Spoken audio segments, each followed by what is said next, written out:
जी हां दोस्तों, संसद में मोदी शाह के धागे खोलने वाला ऐसा ऐतिहासिक भाषण शायद ही आपने कभी सुना होगा।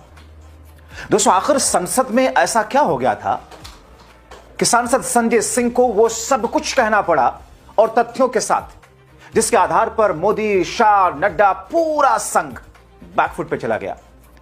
दोस्तों, संसद के इतिहास में अब तक आपने मोदी शाह की ऐसी बेइज्जती कभी नहीं देखी होगी।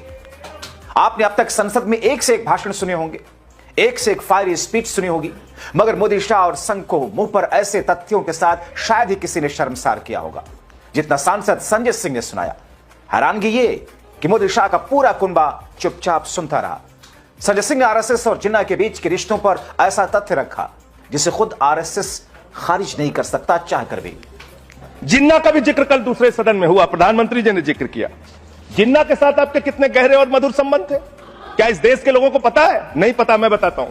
श्यामा प्रसाद मुखर्जी जी फजलुल हक की गवर्नमेंट में फाइनेंस मिनिस्टर थे और फाइनेंस मिनिस्टर रहते हुए उन्होंने अंग्रेज गवर्नर को चिट्ठी लिखी थी। Shyama Prasad followed this and told governor Herbert the administration of the Bengal province should be carried on in such a manner that in spite of the best efforts of the Congress, this Quit India movement will fail.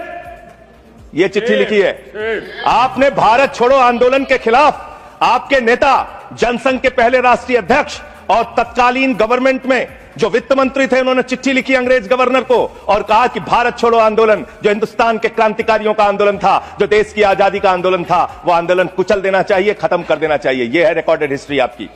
ये आपको आपके बारे में पूरे देश को पता रहना चाहिए। अब जिन्ना, हाँ, इसको भी सभा के पटल पर रखूंगा। जिन्ना और आपके रिश्ते क्या थे? कितने मधुर रिश्ते थे। एक राज्य में सरकार नहीं बनाई माननीय इन्होंने, नॉर्थ वेस्ट फ्रंटियर, सिंध प्रांत और फजलुल हक की गवर्नमेंट। फजलुल हक वो शख्स है जो पाकिस्तान बनने के बाद वहां की सरकार का गृह मंत्री बना। आपके रिश्ते उन लोगों के साथ थे, यह देश को पता होना चाहिए। इसलिए आप किसी को भी देशभक्ति का प्रमाण पत्र बांटने का काम मत कीजिए। आप वंदे मातरम लगाने का काम कर रहे हैं और देश की सुरक्षा के साथ खिलवाड़ कर रहे हैं। आप भारत की सेना को 4 साल के अग्निवीर पे लेके आ गए, जो हिंदुस्तान की सीमा की सुरक्षा करने वाले हैं, जो वंदे मातरम का नारा लगाते हैं हमारे जवान, हमारे सैनिक, जो -50 डिग्री टेम्परेचर में सियाचिन में और +50 डिग्री टेम्परेचर में जैसलमेर में भारत की सीमाओं की रक्षा करते हैं, इस मातृभूमि की रक्षा करते हैं। उनके पीठ में छुरा मारने का काम आपने किया, उनकी नौकरी 4 साल की कर दी अग्निवीर की। आपको मातृभूमि से प्यार है, आप देशभक्ति की बात करेंगे, आप देशभक्ति की बात कर रहे हैं। अरे मैंने साइकिल चोर सुना था, लॉकेट चोर सुना था, स्कूटर चोर सुना था, मैंने सुना था तमाम